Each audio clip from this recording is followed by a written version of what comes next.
اسلام آباد F7 میں FIA نے بڑی کارروائی کرتے ہوئے گروہ کو پکڑا ہے جو کہ انسانی آرگن پلاسینٹا کی تجارت کرتے تھے، یعنی کہ پاکستان سے باہر بیچتے تھے۔ اب پلاسینٹا ہوتا کیا ہے؟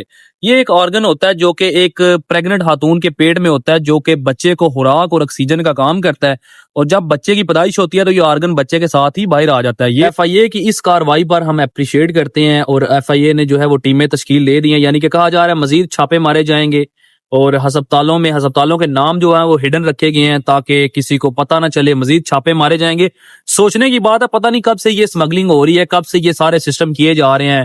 اب میرے ملک میں کیا کیا چل رہا ہے، کبھی بچوں کے ساتھ زیادتیاں، کبھی کیا کیا، مطلب ڈیلی جو ہے وہ new day new story, daily پتہ نہیں کیا کیا سننے کو، کیا کیا دیکھنے کو ملتا ہے۔ اللہ میرے ملک پاکستان کی حفاظت فرمائے۔ حکام کا یہی کہنا ہے کہ ابھی جو ہے تحقیقات جاری ہیں، ابھی فرانزک رپورٹ آنے کے بعد ہی پتہ چلے گا کہ یہ کیا، مطلب اس سے کیا بنتا تھا، کیا کرتے تھے۔